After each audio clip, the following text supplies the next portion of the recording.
بسم الله الرحمن الرحيم.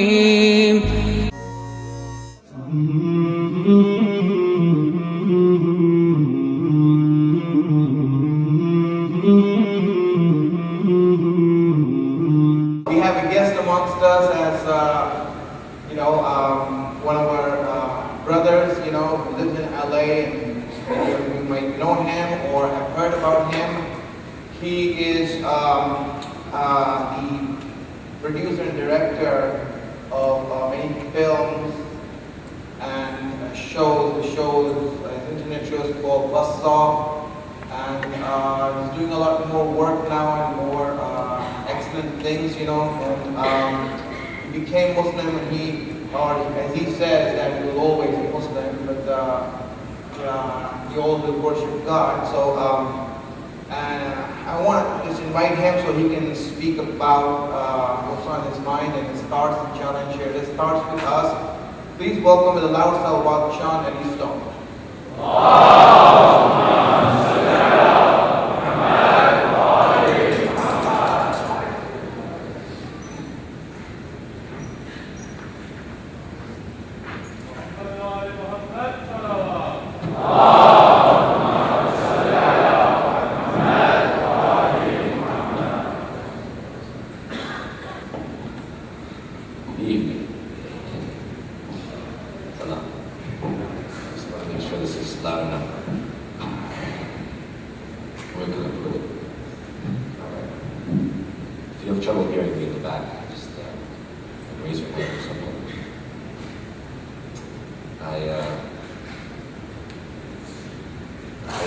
Ultimately, I wanted to get to more questions and answers and make it more interactive. It's more fun that way than standing here and just talking to you.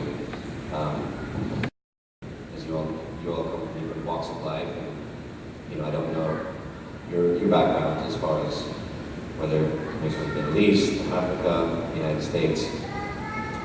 In terms of what Sheikh Beg said, I had said one point that I've always been Muslim because as you say in Islam, you revert to Islam as opposed to it converting. It's a reversion because God creates all of us. So long as we recognize God, Allah, it's the same meaning, it's the same essence. And to be conscious of that, to be conscious of remembering God, that God is all around us and in all of our actions, whether we are aware of it or not. And it seems to me that oftentimes the nature of sin is remembering that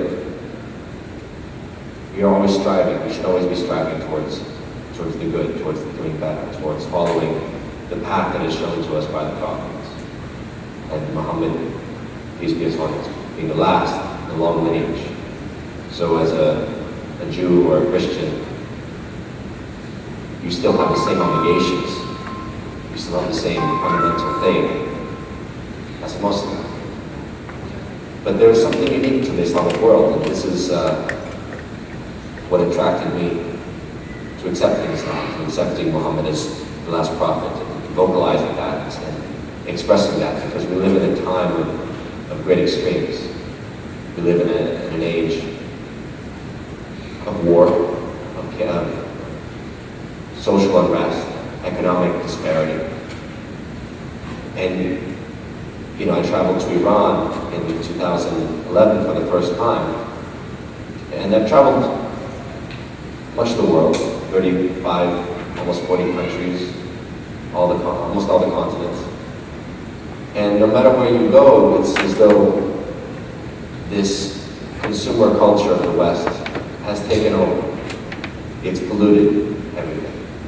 You would say in the West that we are liberalizing, we are democratizing the world. But if democracy means McDonald's on every corner and Starbucks, and the homogenization of culture, then I don't call it democracy, I call it empire. So, having traveled the world and seen this spread of a very materialistic culture. There are only a few countries that actually maintain any resistance to this crass materialism, to this corporatism, that fundamentally, as we know, has always preyed upon the worst aspects of our being. The materialism that preys to our sexual appetites, that preys to our food appetites, to our worst tastes, that preys upon our desire for violence and revenge, that takes pleasure in people's pain and suffering, that's fascinated by the destruction as opposed to the creativity of man, to the uplifting of the human spirit. So, very few cultures are able to resist that, and yet what I saw in Islam consistently, and not just in Iran, I'll get to that in a moment, but here in the United States and friends that I had in Europe, in Africa, was a consistent tendency of people to respect themselves, it has nothing to do with dress, because fundamentally a Muslim can wear the veil, choose not to wear the veil as a woman, and still fundamentally respect yourself. A man can partake in daily life in the Western world and still respect himself, because fundamentally he knows that God is within him at all times. He remembers God at all times. She remembers God at all times. Even in our sins, we recognize our weaknesses, but we don't have that same need as Muslims to seek reconciliation from a priest or from a church, from a hierarchy, because we already answer to God. That answer is immediate. And so when you see this in a culture that transcends borders, you realize there's a power to that. There's a force. And then going to a country like Iran, frankly, it was refreshing. Iran is full of its own internal problems, and I'm not going to get into the political nature of it. And yet, at a moral level, it was refreshing not to be bombarded by billboards that tell you how to dress, that tell you as a woman how you should look, how you should behave. There is not this, again, we go back to the materialism, there's not this level of materialism being forced down your throat through advertising, through manipulation. Some would say that there's different forms of manipulation, but as far as the overall bombardment of the psyche and the lowest aspects of ourselves, Iran was free of it. There was a sense of family, there was a sense of history to the people. Because the people who have a history, they have a sense of honor to respecting that history. When you are close to your family, you're not going to dishonor yourself or prostitute yourself as readily, because you know that you answer to those parents, to the grandparents, to the tradition that brought you here. You have something that roots you. And as a result, there's a sense of honor that's integral to the people. And it's not just Iran, it's most of the Muslim world. And perhaps there are extremes. I'm reminded of a cartoon that I saw, which I think kind of encapsulates it very well. There's a cartoon of a woman who has a bikini on, white woman with bikini and sunglasses, standing next to a Saudi woman who's veiled except for her eyes. And the naked white woman says, "What a male chauvinistic culture, they make her cover everything except for her eyes." And the Saudi woman looks at the naked white woman and says, "What a male chauvinistic culture, they make her completely naked except for her eyes." So we have extremes in the world right now. And perhaps these are meant to remind us that we live amongst many illusions, many veils. But if the fundamental integrity can be maintained in your person, regardless of the physical conditions you live in, regardless of the physical reality that we inhabit, if you can maintain that sense of self-respect, then you'll preserve something that is dying in this Western world that we are inhabiting right now. The Western world is destroying itself. It's eating its youth because it's prostituting its youth at the temple of mammon, of money.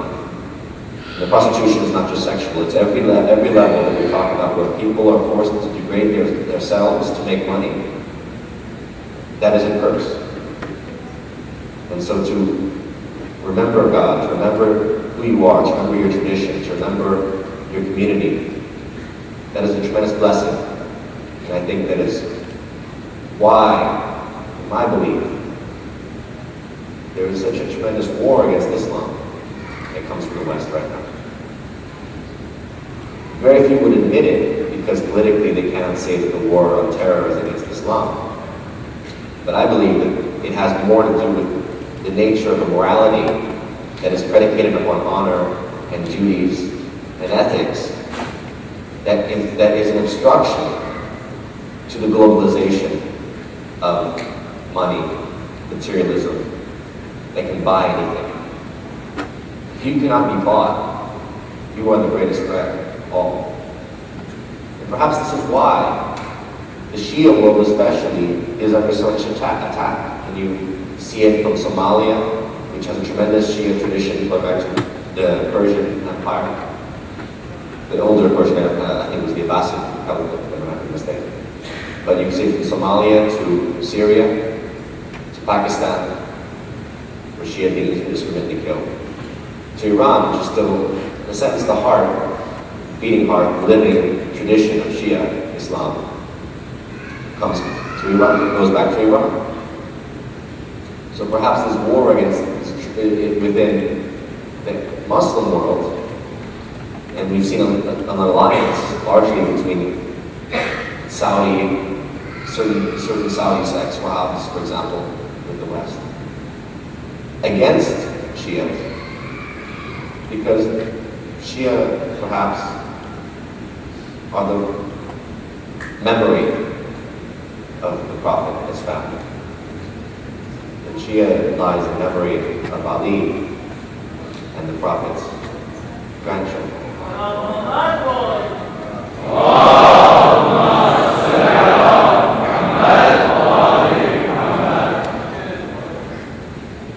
So you see, there's a tremendous war, and it won't be spoken of by the Americans or most Westerners because they don't even know it. They don't know Islam enough to even understand it.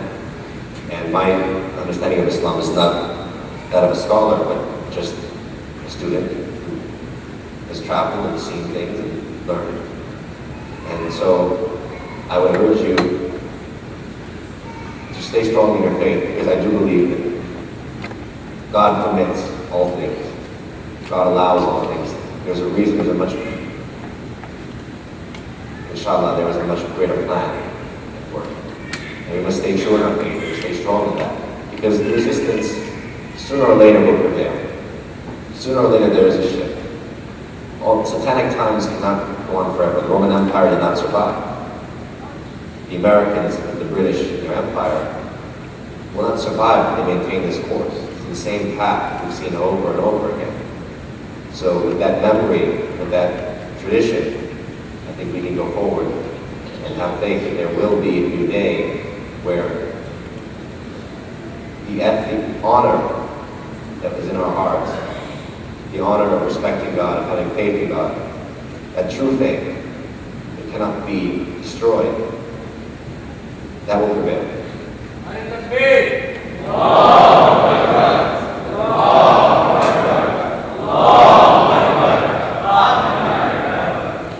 So with that, I would open it up to Q&A and discussions. Yes, ma'am. To give what? Dawah? Oh, to come to Islam? I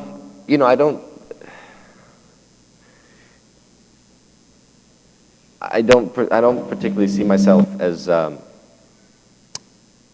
someone who's actively seeking to convert anyone, because for me, what I do, for example, with Buzzsaw, with our news network, it's about informing people. It's about trying to educate people. And I feel that the best way to bring people to your cause is to be a good example.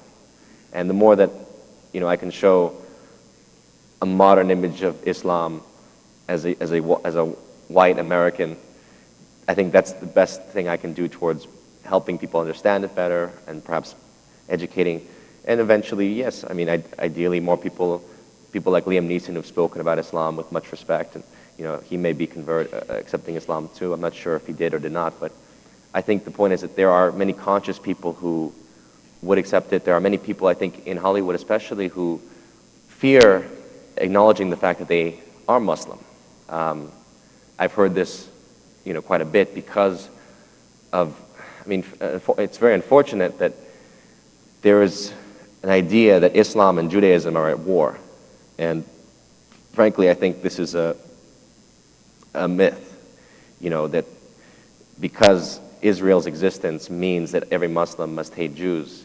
It's nonsense. We may be ideologically or politically opposed to Zionism, certain aspects of Zionism, but I do not think that that in any way means that Muslims and Jews who have historically gotten along in this region and historically respected each other, going back to the Constitution of Medina, the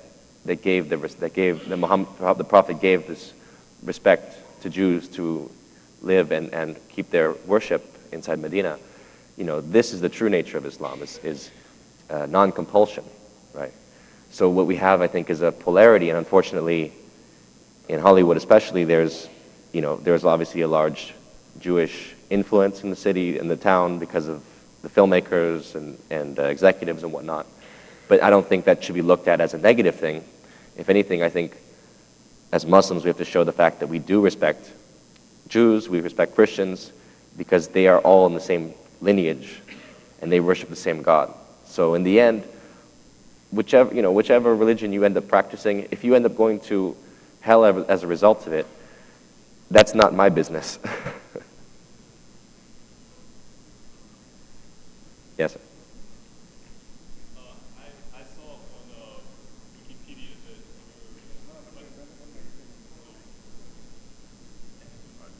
that Assalamu alaikum, brother. Alhamdulillah, thank you for coming and talking to us. I saw on Wikipedia that it mentioned that you were planning to make a documentary about jinns. I was curious, why you had interest in this topic, and is the documentary designed to appeal to Muslims and non-Muslims, or just the Muslim community? That's a good question. Essentially, I've been interested by the jinn world for the last 3 years. I made a film called Greystone Park, which was largely inspired by events that had happened to me. My friend Alexander Wraith, who's a Lebanese Shia, was my co-writer and co-star in the film. He took me to a mental hospital called Greystone in Jersey, and it's a real abandoned mental hospital, which is very haunted, spooky place. And as a result of the paranormal encounters that we had, I started learning about the jinn from him. And you know, as a Lebanese kid, he had many stories, and you know, there's folklore around the jinn. So when I went to Iran in 2011, I started inquiring as to if we could talk to certain scholars in Iran, because there's a lot of talk that politicians in Iran, for example, are communicating with jinn masters, people who communicate with jinns. And there seems to be some truth to it. It's a very touchy subject in the country that the political hierarchy doesn't seem to want to let most people approach that subject publicly. So as far as our documentary, you know, we're making interviews, we're getting footage. I've not been back to Iran in a year now, largely because of work here. So has not been my priority. It's more of a long-term documentary, as documentaries go. But ultimately, it would be fantastic, and we may ultimately make multiple documentaries. We make one documentary for a Farsi-speaking audience in Iran, and one documentary for an international audience. But that will be, we'll see what the footage dictates ultimately, what we can get that's meaty, that's good. We'll see, you know, how to turn this into something that works. Yeah. My name is Shia. I study film and media studies, and it's been my dream since I was young to be an actor and director for the purpose of enlightening people about Islam, specifically with the target audience of the American society. Do you have any advice for me or anything to offer? Or, you know, being a Muslim with, you know, Hollywood being predominantly Zionist for the most part, do you have anything to offer for me if I do decide to, you know, pursue this career in the future, inshallah? Being a filmmaker is not easy no matter what your color or ethnicity or religion or ethnicity. It's a long journey of commitment, and you know, as even Steven Spielberg would say now, it's ripe for an implosion. Hollywood is ripe for an implosion because of the nature of how they're contracting. The studios are making fewer and fewer films. They're making them more big, you know, global box office, tentpole pictures. So the nice thing is that you have access to, you know, to technology now with smaller cameras, cheaper cameras, lighting equipment that's getting easier, more practical, that you can actually go and tell stories, make little movies. There was an interesting little film called Takwakor about the Muslim punk rock band, for example.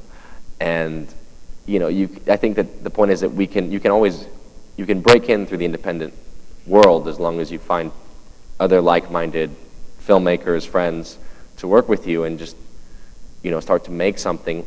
You know, obviously, one constraint seems to have been the fact historically that when it comes to the Muslim world, there's not been that much support for filmmaking. For example, from Saudi Arabia or countries like this, they don't seem to be supporting filmmakers. But then you get countries like Iran where films are getting made, but at the same time there's a lot of political censorship on it. You know, even when it comes to making Islamic movies, I know that you have a difficult time because you can't portray the Prophet, for example. You can't portray Ali and the grandchildren. I mean, the various imams. So it becomes very tricky, I think, with telling those historical stories. And yet, at the end of the day, I believe that because Islam is about moral choices, it's about ethics, it's about basic human principles, you can always translate a Muslim story into modern day life. You know, you can always find ways of making metaphors that just, you know, are clever ways of telling a story that's very simple and yet touches the heart of people. And I think that's what filmmaking is about, and that's what it has to become again. It's about telling a story. We live in an age when the studios only want to make big spectacles full of visual effects that show off American firepower, military power, destruction, action, violence, and they've gotten very, very thin on story. So I believe that there is room to tap into, you know, smaller budget films and tell a story that touches people's hearts.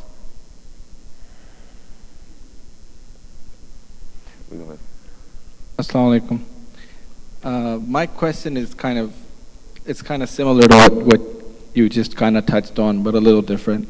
I have always, hoped and dreamed that someone would make a movie on Karbala with like the movie 300 kind of effects on it. You know what I mean? Like something, because the story of Karbala is so touching and it's so powerful, but it hasn't been depicted in a Hollywood standard kind of film. And I think the character of Imam Hussein is such a powerful character, but the world hasn't been introduced to it the way it should be. And I was just wondering, because you seem like the guy that could do something like this. Have you ever considered it, knowing that you can't show the faces and other things, but still, it's something that I feel needs to be done, and I was wondering if you ever thought about it. Yeah, the Karbala film would be a bigger venture, but I've definitely mapped out a way to tell it, and inshallah, eventually I'll be able to make that story in some way.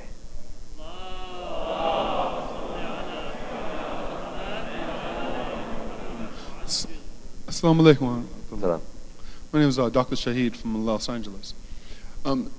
What was one of the best things about Islam that attracted you or that brought you back to Islam? What was one of the most best qualities, if you will, that brought you to Islam that really came out to you? I mean, that was essentially the nature of the whole speech. But I think if you could boil it down to one thing, I would say that I've always felt that there's in Christianity, people separate themselves from God as soon as they emphasize Isa, Jesus, and I've always looked at Jesus more as a kindred spirit. You know, he's someone who understood the word of God, conveyed it, but he was fundamentally a man. And so with Christianity, there's this divide, I find, between you and God, and it's like you have to look to Jesus and the sacrifice and then various priests.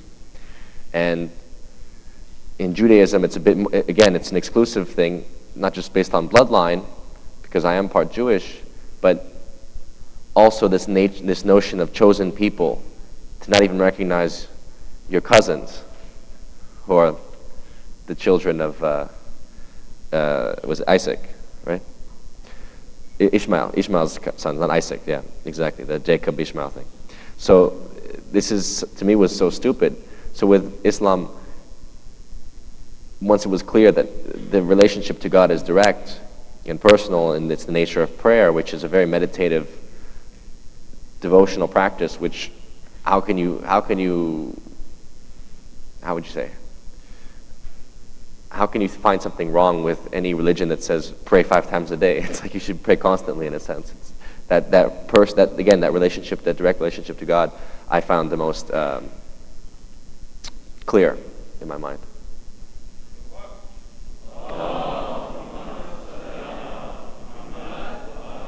The brothers have been doing the questions. I think we should pass the mic over to the sisters, I think, if they have any questions first, before we continue with the brothers.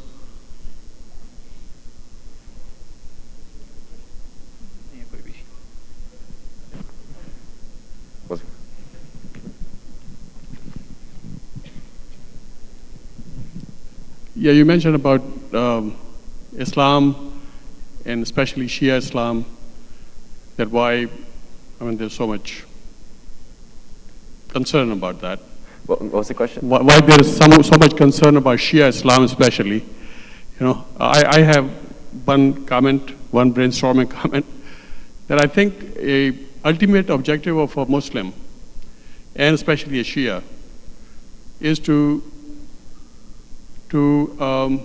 is the faith that we and our Imam, all the infallible, 14 infallibles, and everybody, all the prophets, Jesus, Moses, everybody, they have been created by only one Allah. And He's the one who has given all the blessings to not only us ordinary human beings, whether they are Muslims, Jews, or Christians, or Hindus, or whatever, Buddhists. He's the one who has blessed every human being with everything, all us human beings, no matter what. And He's the one who chose those prophets and the 14 infallibles, and also some of our scholars, and even us ordinary human beings. As we gain more knowledge, we increase our iman, and it goes up. And we have never considered ourselves anybody's slaves. It's very hard to subjugate us, because we never think that, okay, you get a job from us, that just lick your feet and then get a job from you. No. We believe that Allah is the one who created us, and He's the one who has sustained us. He's given us good brain, to good education, and then get a good job. And also He arranged our upbringing through good parents and all that stuff. So I think we probably Muslims and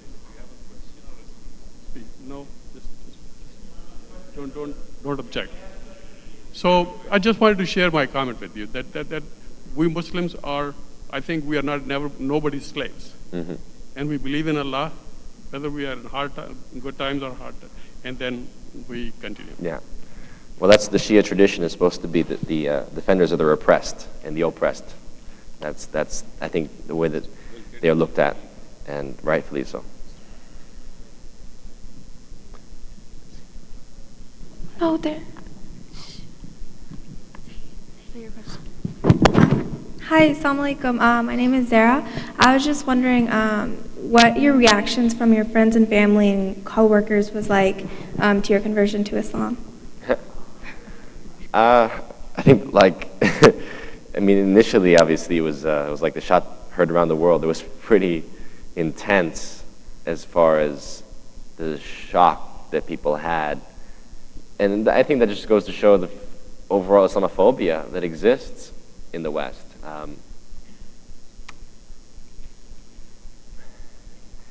I've never felt antagonized personally as a result of it. I've heard there are people that hate me as a result, and I've seen posts on comments on all kinds of websites, you know, that they paint me to be a terrorist or something.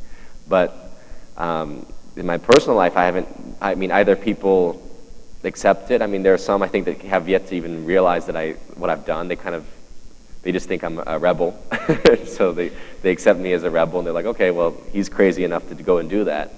But no, I mean, fundamentally, I just feel that there's a tremendous fear of Islam at least in this country. I'm not sure about Europe. I know, you know, the Europeans are dealing with a lot of immigration from North Africa, from Turkey, so there's a lot of antagonism that exists more from immigration policies. But in America, it amazes me that the stereotype of Islam is usually predicated upon ignorance. It's an overall, the overall attitude is, oh, they degrade women. Women are abused, women are mistreated. And, you know, all you can do is try to get them to actually argue what they mean, because if you go from Saudi Arabia, I mean, I would agree that women not being able to drive or having no rights isn't, you know, I believe is an abuse, but you can't say that that's what Islam is either. So you can always find these people have plenty of logical inconsistencies, or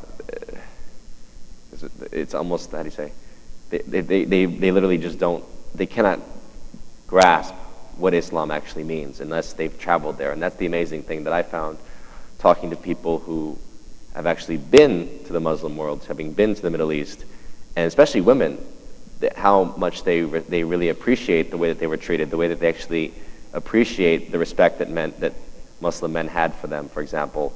And those people are always very actually interested and curious to know why, and actually, you know, respectful of the decision, whereas those who haven't been to that part of the world, who don't really know what Islam means, are the most fearful.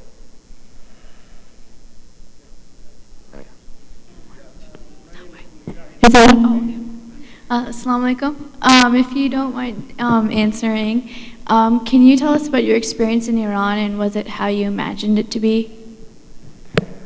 Iran is a unique place because, as I said, it's very much, it's one of the last countries that's off the grid. I mean, you could say I would say Cuba, Iran, Somalia to a certain extent, Sudan, and I haven't been to North Korea, but I bet North Korea is like that. They're just not yet under the influence of Western culture.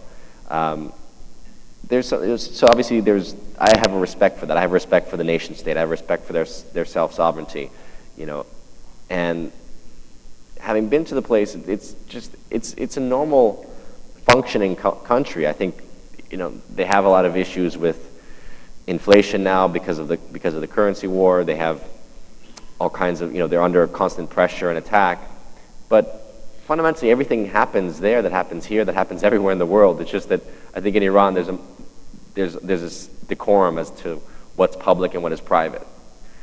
And you know, I guess I don't personally like the morality police. I don't like the nature of any kind of Orwellian police force that can arrest you for for dressing the wrong way, for example, or saying the wrong thing. But it's all changing. I think it's just a question of change. It's just a question of time. The same way that Soviet Russia ultimately transformed into modern Russia. There are certain traditions that are Russian by nature that have to do with a very strong state, that have to do with a hierarchy, and that's thousands of years old. So I don't think that Iran will stay in this state, let's say, of isolation or of complete religious control forever. But at the moment, I respect their laws. I respect, I work within their culture, and it's a longer discussion. I think it's difficult to just give my impression in like a very short time because there's a lot of contradiction inside the country. Let's put it like this: they have 16 clocks at the airport, and not one of them is on time. So, and they're not even all off on the same time. They're all off on different 5 minutes, 2 minutes, one stopped. That's Iran for you. Yeah, they're off on Iranian time. Assalamu alaikum. I have a question. What can we do as people who are here today listening to you and your experiences that you had as Muslims, as Shia Muslims, and how we can, as individuals, change people's perceptions about Islam and make them more friendly towards Islam and to combat Islamophobia in our daily interactions with people. How to make them more open and understanding of Islam? Yeah, like take home, what can we take home and start doing different? I mean,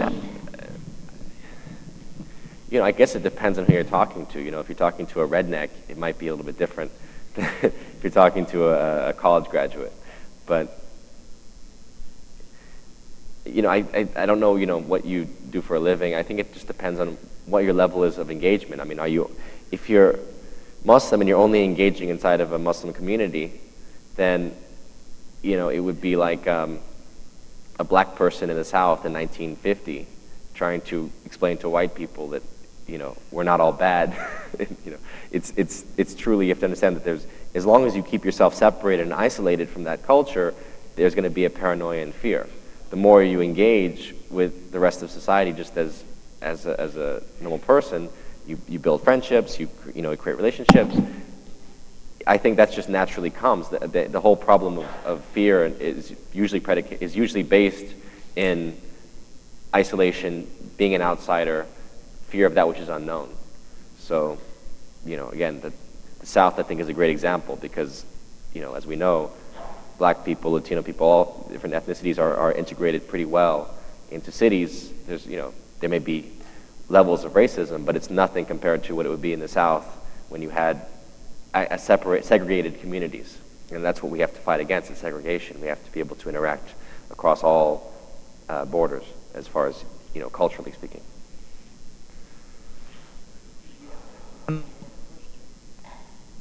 We'll have time for one more question, so I'll hand it over to Sheikh Mujahid. Bismillahirrahmanirrahim. It's an honor for you to be here to speak to us. Alhamdulillah. My name is Mujahid Abdul Kareem, and I work with the youth in Los Angeles, the Bloods and the Crips. 90-some% of my work was, I'm sure you might be aware of them. But anyway, in 1992, Allah blessed me to spearhead a peace movement, a truce, and they signed a truce in the masjid. And Danny Glover, Sidney Poitier, Harry Belafonte, Denzel Washington, Oprah Winfrey, all of them supported it. Because two other brothers that helped me to get it organized, she invited them to come to her show to announce to the world about this peace movement amongst the youth in Los Angeles. And documentaries were made. I was in one which I don't particularly care to be, but and also one producer was working with Steven Spielberg, on this one documentary about the peace movement in Los Angeles, because it spread it all over America. When it happened in our masjid, I've been working with them since 1978. It took me 14 years to get them organized, but it's a powerful movement.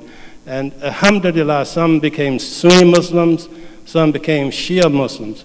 So even though Oprah Winfrey, Denzel Washington, they all came to watch, even Jerry Brown, the governor of California, he came to watch, and I was there with him when he came to support the truth, you know. And also one of the brothers that helped me get it organized that went to prison, he went to the prison to visit him, you know. So it would be very, I think, beneficial that a true documentary be made or a film on this peace movement, because just 2 weeks ago, there was a big summit meeting in Cleveland, Ohio, amongst the gangster disciples, the vice lords, the cobras, all of the major, you know, people.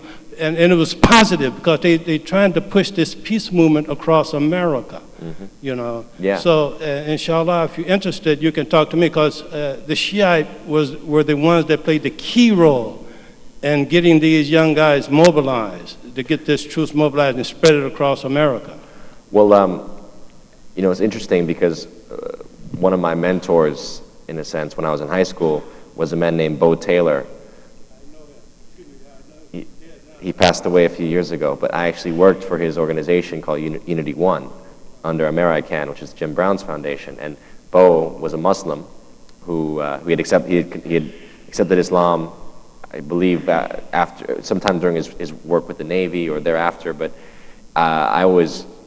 he was actually one of my mentors, because he did a program called Unity One, which was about gang prevention, and we would do this curriculum where we would teach in Watts, in one of the high schools in Watts, in the prisons, in various community centers around South Central, Midtown LA. It was a tremendous program, community-oriented, around bringing people together and doing this kind of group-based discussion and letting guys, girls interact with a curriculum that allowed them to open up, that allowed them to express their feelings, that allowed them to talk without fear of being judged, because so much of the conditions of life within the communities is, you know, the reason kids go to gangs is that they're looking for identity. They're looking to identify themselves, and without a very strong family structure, without a very strong community structure backing them, they look to the gang to become their family. And so then they look to the identity of the gang instead of their own individual identity. And whatever the gang needs, then they have to become. They have to become ethically and morally, you know, what is necessary for their gang to survive, to compete, whether it be within the drug traffic or within, you know, other criminal activities, banging, whatever. So the point was that this culture kept mixing, going from the community, especially with so many black youth being in prison, going from the communities to the prisons. The gang culture would thrive in the prison, come back out to the community, and it's without any kind of social structure to break that cycle. There's no way for this peace to come about. And I think that, you know, religion like Islam is practical, but I don't think it just stops with religion, because I think, of course, you know, Christianity, Islam, there's plenty of Christians too in the communities, but the point is that we have to get in there and actually educate these people and put them into groups where they can discuss and openly voice their opinions, because, you know, for the most part, they're socialized to not realize that it's okay to, as a man, for example, to show weakness, as a man to admit weakness, as a man to admit flaws. And that's the nature, that's the beauty of religion, and is to be humble, right? To be able to humble ourselves, to say, you know, when we're wrong, to admit when we are weak, when we have to resort to God for our strength. And that, I think that level of understanding will help bring peace in these communities. And as we know, Chicago and places like this, which are being being destroyed because of the gang warfare, you know, we definitely have to do something. So I'm all for it. I still support Unity One, and yeah, I'd be happy to help.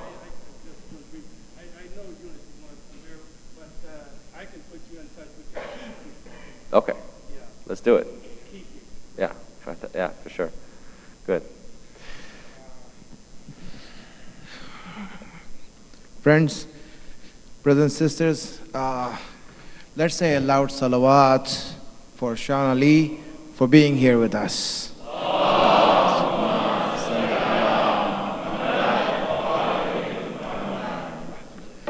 And we really thank him. He took some time off from his work, to come over here. And even though we're local, he's local here. An hour local, But I said, an hour in LA is like, very short drive, I've been here a week and I'm already tired of driving. But yes, it's been a great pleasure having him here and sharing his thoughts with all of us. And inshallah, we ask Allah to give him more tawfiq and bless him more, inshallah. And inshallah, make him a great example for all his peers in Los Angeles and especially in his work field. And inshallah, make him a means for Islam to grow in America. Salawat ala Muhammad wa ala Muhammad for him.